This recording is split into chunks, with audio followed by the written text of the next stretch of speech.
Hi guys and girls, I'm Obsidian Ant, and this is Elite Dangerous. I'm still in the midst of an NGC 7822 Nebula, and I'm slowly mapping the region. I've got a few systems left to explore, and that means by the time I've done that, I'm going to be pretty much done with this area, and it will then be time to move onwards. In the last episode, I'd got to an area where we found a few metallic planets, and I've now scanned them so we can jump to the system map and have a look at them. I'm actually parked above one of them right now. Let's see what we got here. So there's two suns in this system. The regular class O sun, which seems to be in pretty much all the systems in this nebula, and we've got 5 metallic planets, or high metal content planets should I call them. They've all got a variety of atmospheres. This one's 100% sulfur dioxide, which probably isn't very pleasant to live on. And you can see that the composition is, what's that, 67% rock and 32% metal, and that's why these planets are classed as high metal content planets. And again, we've got another one here with a high sulfur oxide atmosphere. Now this one's interesting because, as you can see, it's a planet candidate for terraforming, and that makes that planet more valuable as interstellar cartographics, because it means that people could actually come out here and terraform the planet and then live on it, making this an inhabitable region within this nebula over here. So we could probably get a fair bit of money for that planet. So I'm going to move onwards and have a look at the few remaining systems I haven't yet explored, but as you can see on the galaxy map here, I've actually got an uncovered system map for a whole bunch of them. So at this point it takes a little bit of, I think there was one there, wasn't there? Oh, it's a yellow star, and really I only want to map the blue stars out here, otherwise I'll be out here forever. But we'll go to the yellow star anyway, since it seems to be stuck between a bunch of class O type stars. I have a feeling though that my destination is going to be blocked by this planet, which means I'll probably have to go into supercruise to navigate around it. And yes, it is indeed obscured. Okay, so I've got to cancel my destination, or just lock onto another one way or the other. Go into supercruise and just travel around to the other side of the planet before I can make the jump. Now that I'm somewhat outside of the nebula, you can actually see the galactic core again. If you remember, that was completely occluded when I was inside the nebula, making this a very dark region of space. It's actually coming on for being in between a gap between one of the galactic arms out here, which explains the absence of a lot of stars. And as I move on toward the next nebula, I'm going to have to try and navigate around that arm, as even though my asp can jump 30 light years, in some cases that won't be enough to make it across the void between the galactic arms. But we'll have another look at that a bit later. But what I did notice is that there is a slight band linking between the arms, which might act as a bridge between them. It actually comprises of some more denser stars, which makes the jump distances a lot lower. Once I'm done with this region, I'm going to be moving on to the Heart and Soul Nebula, and then after that to the furthest rim of the galaxy that I can get to on that side. But those two nebulas are around about 4,000 to 5,000 light years away from my current destination, and the galactic rim is even further away than that. So it's going to be a little bit of travel. It's going to take a fair amount of hours to traverse that. Now the system I'm actually jumping into next is actually one of the few systems out here that doesn't have a blue-white class O type star. This is actually more of a yellow star, so it could potentially mean some more inhabitable type planets around here, or some water worlds at the very least. Let's activate the scanner and see what we find. Nothing. Okay. I wasn't expecting that. I was expecting at least a couple of planetary bodies out here. So a bit of a wasted jump really. I could have jumped straight to the next blue-white star out here, but not to worry. I will try the scanner again as I move away from the sun, because sometimes there is a bit of lag on it and for some reason the scanner doesn't always register, but it's pretty clear there's nothing out here in any case, so time to move on to the next system then. Can't help admiring the colours there of the nebula. Lovely looking. Right, so this time I'm definitely going to go to a class O type system. Map that one. Oh, that one looks like a candidate, and that one does too. So there's two over that way. These are smaller on the galactic map than the other larger ones back there, but I think I jumped to them anyway. Which one was it? It was this one, wasn't it? Right. Let's head that way then. A relatively small jump. Glad I come out here with a larger fuel scoop. I wasn't initially sure what size to go with, and I went with the bigger one in the end, even though it did cost significantly more money. It does save a lot of time when scooping around the sun, so I can just do it in a matter of a few seconds. I remember back when I come out to the nebulas in my Cobra, I was actually scooping sometimes for a good number of minutes, and although that may not sound a lot, you've got to realise that when you're jumping over dozens and in some cases hundreds of systems, all those minutes do add up. So if you can do it in seconds, it's a lot better. Look at that, 35 objects, so let's see what we've got here. Okay, the usual whitish coloured star. A load more stars, and pretty much all gas giants then, but a lot of them have rings.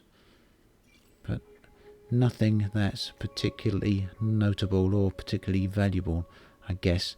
Some of the gas giants can have value, especially if they've got reasonably high valued ring systems, and one of the other things that can make them valuable is if they've got life on them. And that will usually show up as ammonia based life or something like that. That one looks fairly interesting, just due to its configuration. I'm still looking for an Earth-like planet that's got a ring system around it, and haven't seen one of them since early beta. I'd quite like to see a sun with a ring system as well. The one thing I really do love about exploration is that you never know what's around the next corner. You can go through quite a few jumps just finding nothing particularly interesting, and then suddenly you'll find a very interesting system indeed. We've got 15 objects here. Let's have a look what these are.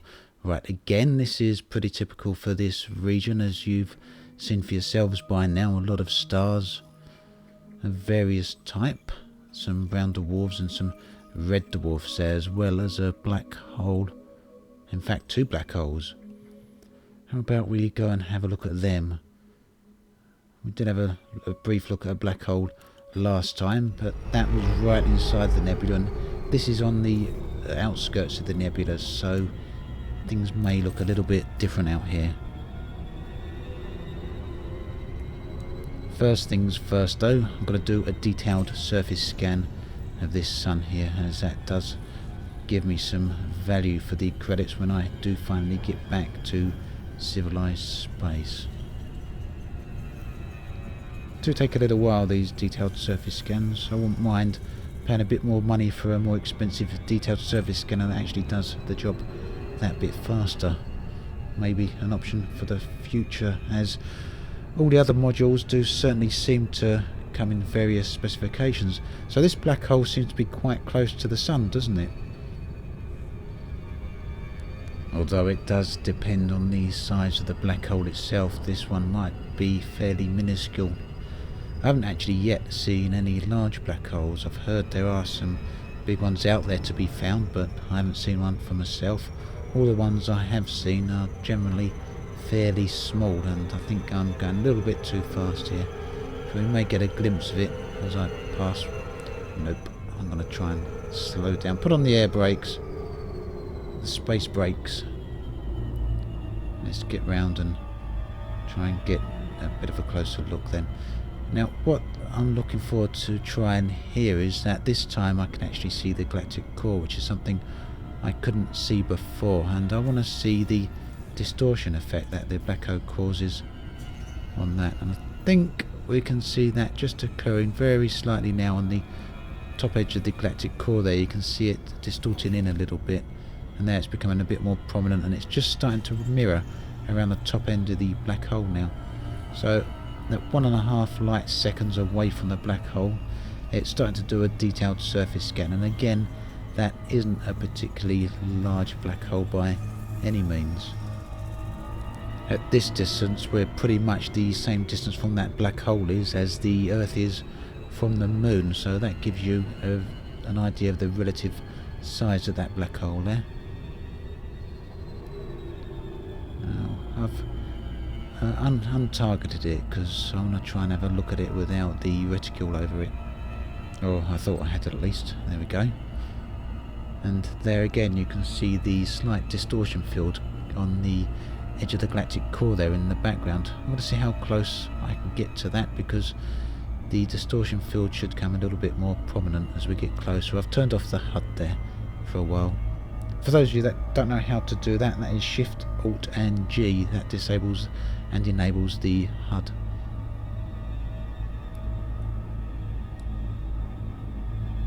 There's a pretty interesting effect, really.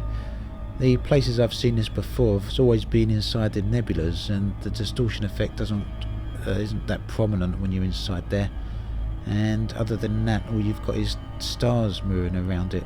But when you're in an area like this, it shows up quite a bit, and you can actually see that something's there. Although you still have to be a little bit careful not to get too close. Actually looks like it's swirling around, doesn't it?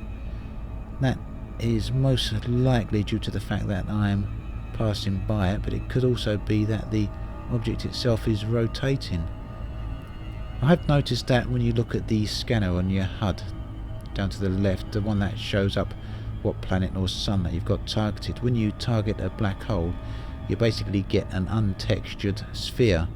So that really suggests to me that's an interesting split there, isn't it?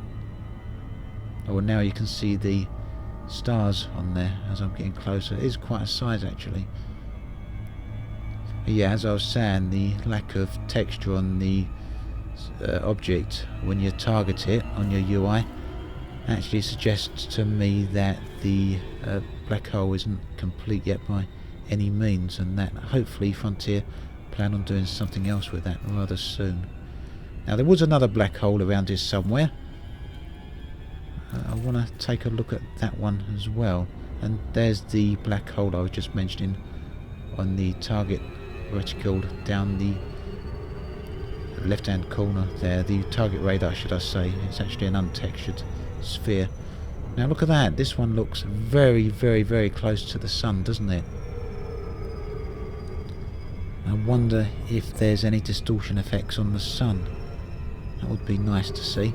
It would also be nice to see some accretion disk effects here going on, where the black hole starts pulling some of the sun's matter into itself.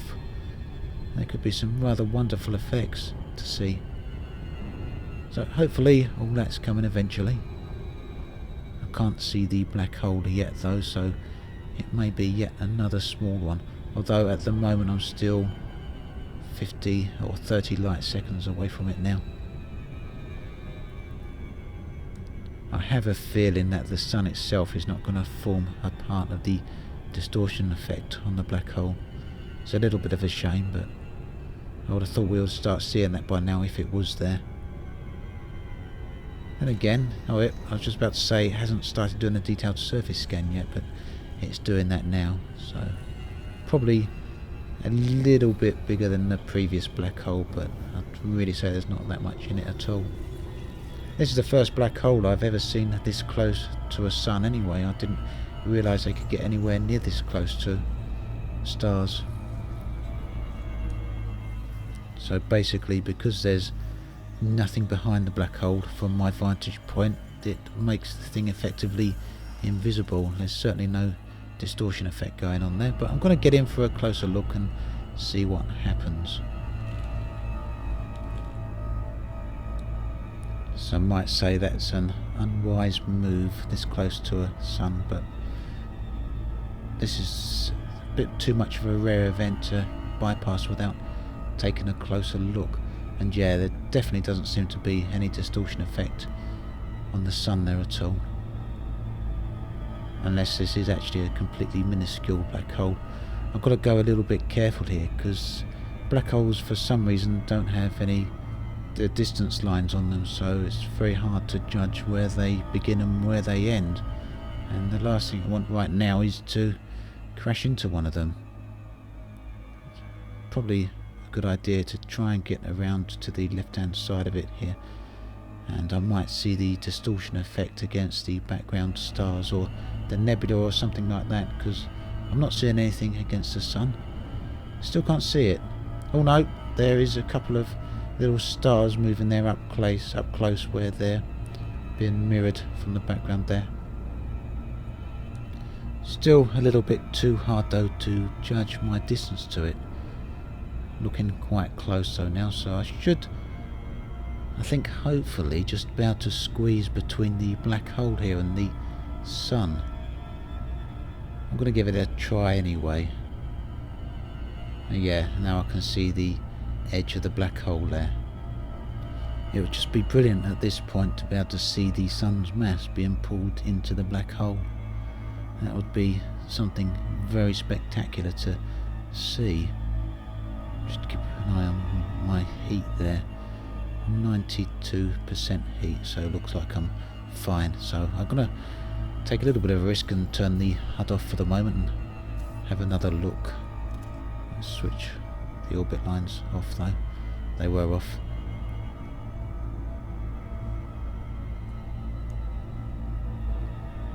Well, I can honestly say this is the first time I've done a manoeuvre like this, flying right between a black hole and the sun. Need to take a little bit of care there.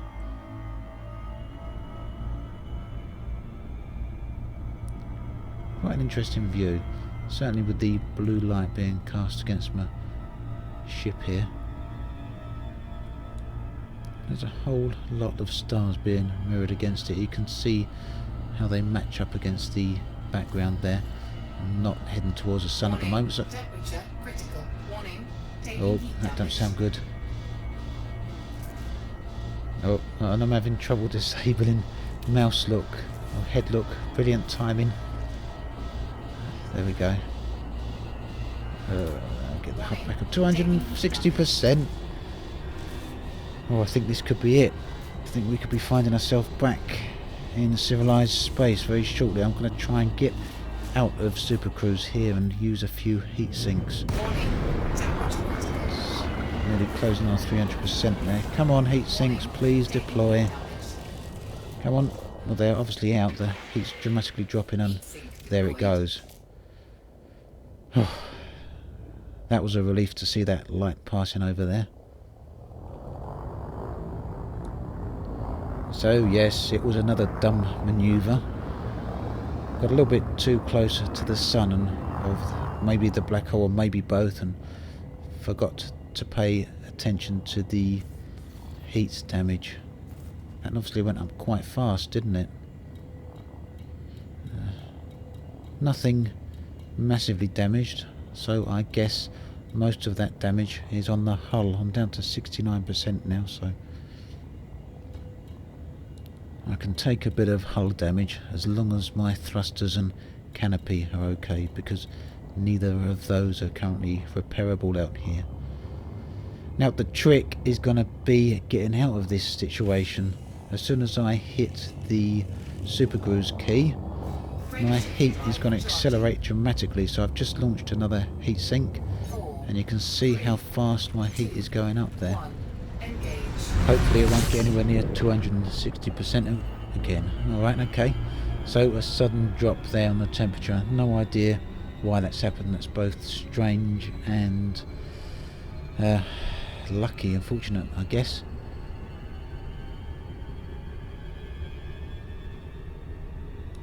Well, that could have gone a lot worse. Probably not the wisest thing to do then, to try and slip between a black hole and the sun when they're that close together.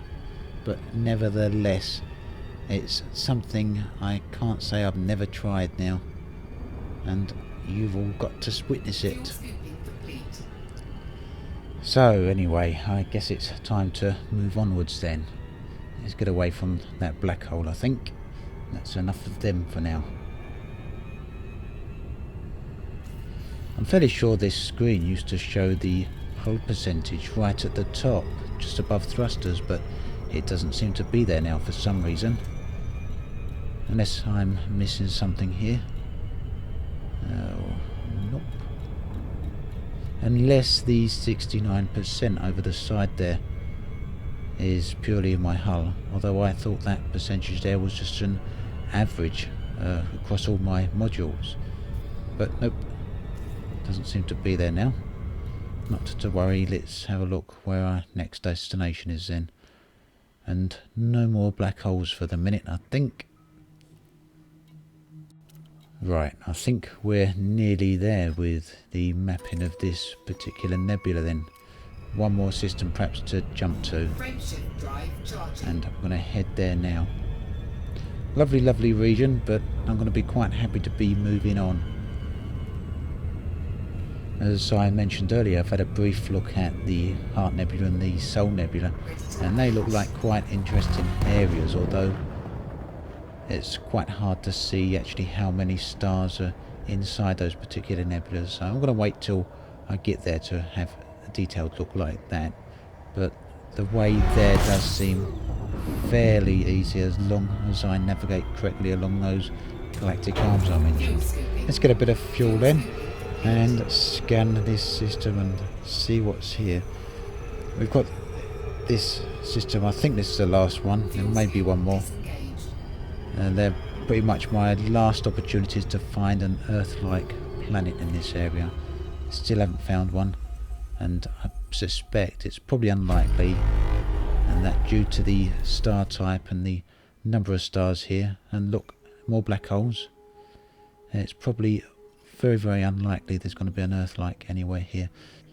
Well, okay, the black hole there has a semi-major excess of 0.01 AU, and that's its pretty much its orbital radius around the Sun. The one I got stuck at had a semi-major axis of 0.05 AU, so the one in the black hole in this system is actually even closer to the star than the one I got stuck in. But one more system then, by the looks of it. That'll be the final one. Let's get there and complete the mapping of this nebula. There is a number of permit locked systems out this way, and obviously I can't get into them yet. Hopefully at some point they will be opened up, and there'll be good reason to open them up, as maybe something very special and very interesting and be added in there, and that could well dynamically change this whole area out here.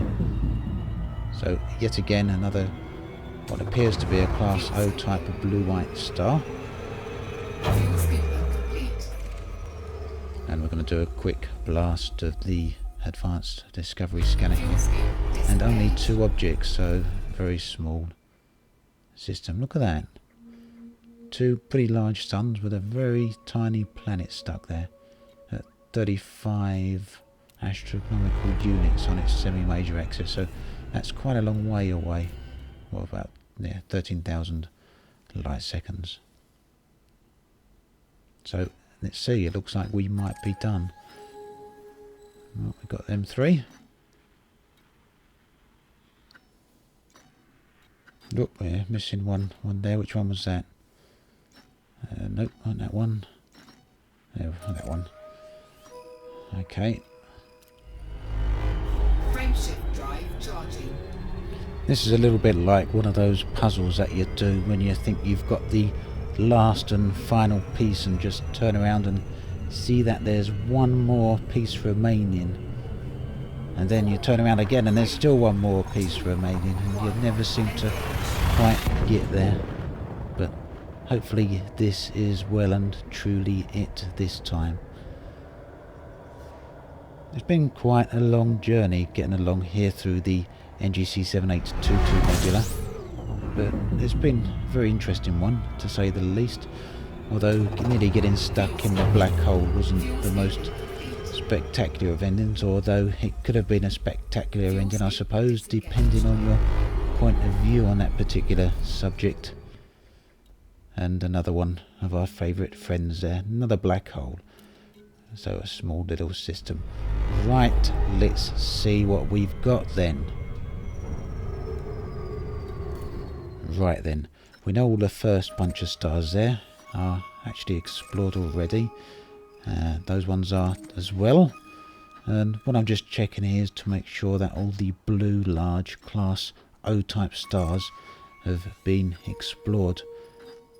Or discovered, should I say. I haven't fully explored every single one of them because that means going through every single planet with the detailed discovery scanner, but I have gone through them all with the normal system scanner, or the advanced discovery scanner, and discovered them all. That one there I don't need to do because it's not one of the large class O stars. It's just a goal I set myself here. I wanted to map this particular region of space. Is that the last one? No, there's a few more there that aren't quite showing up yet. And they start appearing just as we scroll along there. I'm sure this is one here, this should be. There we go. It wasn't displaying. Is there one or two there? There's three there. Look how close together those are. And that's it, I think. So that's the entirety of the NGC 7822 Nebula discovered insofar as the class O type stars go. And a very, very nice region of space it is too. So next up are the Heart and Soul Nebulas, and we'll be looking at them in the next episode, as well as finding a way to navigate across the gap between the galactic arms that are there. As always, I hope you've enjoyed watching, and I'll catch you guys and girls next time. This has been Obsidian Ant, signing off.